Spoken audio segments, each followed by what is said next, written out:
दो दिवसीय बैठक बाद कई निर्णय लिए गए हैं। दो दिन का मीटिंग थी राज्य परिषद का, जिसमें हम लोग ने संगठन को विस्तार और मजबूत करने पर चर्चा किया है। हम लोग ने इस मीटिंग से तय किया है कि मई लास्ट में अरावली का राज्य सम्मेलन होगा। 34 जिलों में हम लोग जिला सम्मेलन करेंगे, वहाँ की नीतियाँ बनाएंगे। देखिए भोजपुर जिला में कई प्रखंडों का हम लोग ने सम्मेलन किया है। 21 अप्रैल को यहाँ नागरिक प्रशासन में जिला सम्मेलन होगा और ये जिला सम्मेलन करते हुए, राज्य सम्मेलन करते हुए जो नौजवानों के जो मुद्दे हैं, खास करके आने वाले चुनाव नज़दीक में है, तो ये चुनाव नौजवानों के जो मुद्दे हैं वो मुद्दा राजनीतिक मुद्दा बने, चुनाव का मुद्दा बने, ये हम लोगों की कोशिश है। हम लोगों ने कहा कि भाई बिहार के अंदर में, पूरे देश भर में, खास करके बिहार के अंदर में युवाओं के लिए युवा आयोग सरकार बनाए और जो बेरोजगार नौजवान हैं उन बेरोजगार नौजवानों को 10,000 रुपया बेरोजगारी भत्ता सरकार दे। जब तक रोजगार नहीं देता है तो बेरोजगारों को 10,000 बेरोजगारी भत्ता दे। दूसरी बात, हम लोग देख रहे हैं कि लगातार पूरे देश भर में, बिहार के अंदर में भी हम लोग देख रहे हैं कि लगातार ठेके पर, मानदेय पर, आउटसोर्सिंग के माध्यम से बहालियाँ हो रही हैं। हम लोग ने सीधे हमारी सरकार से हम लोग ने इसका विरोध जताते हुए हम लोग ने कहा कि भाई सरकार आउटसोर्सिंग के माध्यम से ठेके पर बहाली बंद करे और अस्थायी नौकरी का प्रबंध करे। बिहार के अंदर में लाखों पद खाली पड़े हुए, लगभग 6 लाख लोग, 3 लाख से ज़्यादा पद खाली पड़े हुए, रिक्त पद पड़े हुए।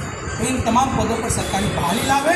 और हम लोग देख रहे हैं कि लगातार अभी आपदा मित्रों की एक मीटिंग हुई पटना में, तो आपदा मित्रों को आप ट्रेनिंग लेते हैं, ट्रेनिंग लेने के बाद उनको आप काम से निकाल देते हैं। कोई उनको मानदेय नहीं दिया जाता है, कोई वेतन नहीं दिया जाता है। हम लोग देख रहे हैं अभी जो जितने भी काम करने वाले न्याय मित्र हैं या विकास मित्र हैं या आपका ये आउटसोर्सिंग के माध्यम से काम करने वाले टोला सेवक हैं, तालीमी वर्कर्स हैं, इन तमाम लोगों के साथ सरकार अन्याय पर न्याय कर रही है। अभी हम लोग ने देखा कि भाई जिस तरह से जो जीविका दीदियाँ हैं, आशा कार्यकर्ता हैं, ये जो स्वास्थ्य अस्पतालों में जो स्वास्थ्य कर्मी हैं, उन कर्मियों के साथ सरकार अन्याय नहीं कर रही है। तो इन तमाम चीज़ों के खिलाफ में जो आप ठेके पर, मानदेय पर, आउटसोर्सिंग के माध्यम से ये जो आप बहालियाँ ले रहे हैं, इन बहालियों को रोक लगे और नौजवानों के लिए अस्थायी नौकरी का सरकार प्रबंध करे। इन तमाम चीज़ों पर हम लोगों ने बातचीत करते हुए हम लोगों ने तय किया है कि आने वाले चुनाव में नौजवानों का एजेंडा है, वो एजेंडा राजनीतिक एजेंडा, चुनाव का एजेंडा बने। उसके लिए हम लोग पूरे नौजवानों के बीच हम लोग जाएंगे, मीटिंग बैठक करेंगे, मेंबरशिप चलाएंगे और अपने संगठन के साथ जोड़ करके नौजवानों को मुद्दों को लेकर के हम आंदोलन करेंगे। मेरा नाम श्री प्रकाश सिंह है, इनकलाबी नौजवान सभा के राज्य के सचिव और यहाँ से दिवसीय बैठक आज हम लोगों ने संपन्न किया है और इसमें हम लोगों ने देश भर में जो नौजवानों के ऊपर, देश के ऊपर जो हमले हैं, मोदी सरकार के संगठित हमले, उस पर चर्चा किया है और उसके खिलाफ एक संगठन, एक अभियान संगठित करने का हम लोगों ने योजना बनाई है। हम देख रहे हैं कि किस तरीके से अमेरिका के सामने मोदी सरकार घुटने टेक चुकी है।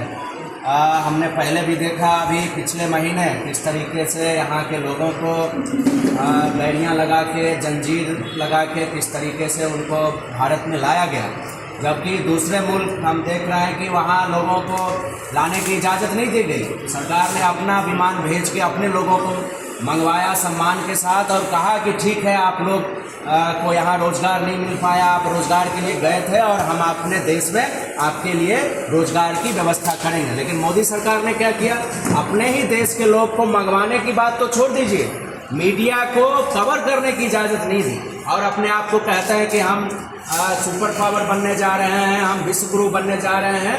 और ये कहीं से बहादुरी नहीं है, ये सरकार की कायरता है। तो हम लोगों ने इसके खिलाफ कि ये हमारे देश के नौजवानों के साथ, देश के साथ अपमान है, देश के नागरिकों के साथ अपमान है और हम इसको सरकार का जो ये घुटना टेक रवैया है, इसको हम एक्सपोज करेंगे, इसका पर्दाफाश करेंगे। इसकी योजना हम लोगों ने बनाई है। रोजगार के सवाल पे हम लोग देख रहे हैं कि बड़ी बड़ी बातें करके मोदी सरकार सत्ता में आई थी, लेकिन रोजगार देने की बात तो छोड़ दीजिए।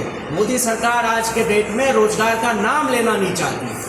सारे सरकारी नौकरियों के जो अवसर थे उस सारे अवसरों को ख़त्म किया जा रहा है और सब जगह आउटसोर्सिंग, पूरे देश में आउटसोर्सिंग के तहत ठेके पे बहाली की जा रही है।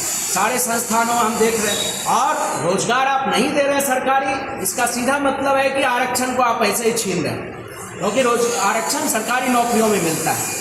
तो जो देश के ऊपर हम देख रहे हैं लगातार महिलाओं के ऊपर, दलितों के ऊपर, बिहार से लेकर तमाम राज्यों में, अभी मध्य प्रदेश में हमने देखा कि एक लड़की के साथ बलात्कार हुआ और उसको मैंने कहिए कि उसके विरोध में कि मैंने उसको मनाने के लिए, वो माने नहीं कि वापस ले लो मुकदमा, उसके घर को जला दिया। इस तरह की बर्बरता चल रही है। वहाँ कह रहे हैं कि डबल इंजन की सरकार है, तो ये डबल इंजन के नाम पे डबल बुलडोजर जो चलाया जा रहा है गरीब गुरबों पे, दलितों पे, अकलियतों पे, महिलाओं पे, ये इस सरकार की पहचान बन चुकी है। अभी हमने देखा वक्फ बोर्ड संशोधन विधेयक लेके आए और इसके माध्यम से वो पूरा सांप्रदायिक माहौल बनाना चाहते हैं देश के अंदर, लेकिन सच्चाई ये है कि ये संविधान के विरोध में जाके उन्होंने काम किया। ये बाबा साहब के नेतृत्व में जो संविधान हमें मिला है उस संविधान के सब पे हमला है। आप जिस तरीके से लगातार संविधान को ख़त्म करना चाहते हैं, और ये कहिए कि दुख की बात है कि इस बिहार के अंदर जो पार्टियां हैं, रामविलास पासवान जी की पार्टी है, चिराग पासवान जिसके नेता हैं, उनके बेटे, और इस संविधान के हमले के खिलाफ एक शब्द वो नहीं बोल पाए। ये बाबा साहब के संविधान पे हमला स्वीकार नहीं है। रामविलास जी की पार्टी से हमारी असहमति हो सकती है, लेकिन ये सच्चाई है कि संविधान पे किसी भी तरह के हमले के खिलाफ वो बोलते, ये एक शब्द नहीं बोल पाए। जीतन राम मांझी जी एक शब्द नहीं बोल पाए इस संविधान के हमले के खिलाफ। और नीतीश कुमार जी का इस्तेमाल लगातार भाजपा अपने जहरीले जो उनका अभियान है और सत्ता दखल करने का जो उसका पाखंड इरादा है, उसके लिए नीतीश कुमार जी का भी इस्तेमाल किया जा रहा है। तो बिहार निश्चित रूप से बदलाव के मुहाने पे है और हम लोगों ने बिहार के अंदर गांव-गांव में जाके नौजवानों से मिलने का योजना बनाया है और जो पहली बार जो वोटर बनने लायक हुए हैं, उम्र के हुए हैं, उनको भी हम लोग प्रेरित करके उनका नाम शामिल करवाने के लिए, और रोजगार के सवाल पे जो बिहार एकदम मैंने कहिए कि उब चुका है, एक केंद्र की नीतियों के चलते मैंने कहिए कि ऐतिहासिक बेरोजगारी देश के अंदर है। आज़ाद हिंदुस्तान ने इतनी बेरोजगारी कभी नहीं देखा था और बिहार के अंदर में भी हम ठीक उसी तरह का देख रहे हैं कि जब से दोबारा 14 महीने के बाद जो दोबारा सरकार बनी है एनडीए की, कहीं रोजगार का नाम तक नहीं। पूरे ये बिहार का हालत है। बिहार अब उब चुका है एनडीए के शासन से। ये भाजपा का जो सत्ता हथियाने का जो साजिश है, जो उनका इरादा है, इसको एकदम स्वीकार नहीं है बिहार के नौजवानों को, और इसलिए हम लोग गांव-गांव में जाके नौजवानों को संगठित करेंगे और आने वाले चुनाव में एकदम बिहार में जो बदलाव का एक आकांक्षा है, बदलाव का जो प्रथा जो एक जी इसमें अभी हमारे महासचिव जो बता रहे थे कि देश के अंदर और बिहार में खासकर जो बेरोजगारी है, नौजवान बेरोजगार हैं, इस पर भी हम लोग चर्चा की है। और अभी इस देश में एक नया कानून भी पारित किया गया है, वक्फ अमेंडमेंट एक्ट जो लाया गया है। ये जो पूरी जो सरकार की जो नाकामी है और इसको मतलब छुपाने के लिए हर वक्त अभी धारा 370, 3 तलाक, अभी वक्फ अमेंडमेंट एक्ट लाया गया, फिर अभी चर्चा चल रहा है क्वेश्चनों को लेकर। तो ये सारे जो सवालात हैं उन सब पर भी हम लोगों ने चर्चा किया है और इसकी लड़ाई भी लड़ी जाएगी। तो ये बिल तो पास कर दिया गया है, लेकिन हम लोग सड़क पर इस लड़ाई पर लड़ेंगे। इस समय भी बात हुई है। युवाओं के लिए क्या बातें हुई हैं, खासतौर पर युवा आजकल मारे फिर रहे हैं, देखिए हम लोग का जो इनकलाबी नौजवान सभा है, युवाओं के सवाल पे ही लड़ती हुई आ रही है शुरू से आखिर।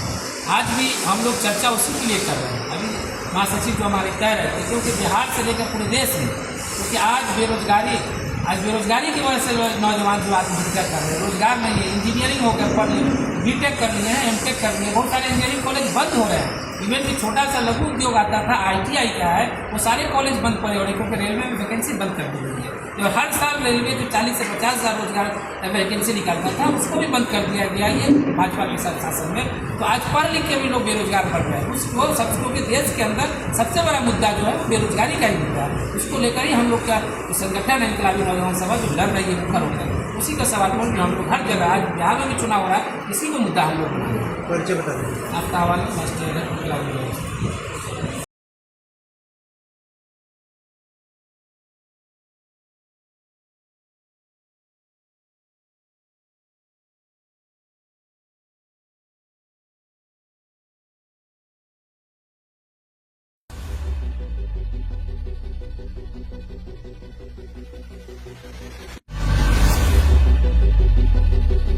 Hi, this is Sid Bijay Jain from Jinwani Management College, Ara. We are happy to announce that we are the first private college in Ara with world-class infrastructure to provide professional courses like MBA, BBA and BCA. Our vision is to create youth of our society as a responsible leaders, managers and entrepreneurs. We have dedicated set of faculties who provide 360-degree support to our students. With total built-up area of more than 30,000 square feet, we have a rich library with subscription to leading national and international journals and collection of books from reputed authors and publications. Campus is also equipped with latest computers for our computer lab and have 24/7 Wi-Fi facility available around the campus. At JMC, we are offering MBA, 2-year postgraduate business management degree, BBA, which is 3-year undergraduate business management degree, and BCA, which is 3-year undergraduate computer applications degree. All our courses are industry oriented and provide 100% placement opportunities. So it's a great opportunity to be a part of Jinwani Management College, Ara. Thank you.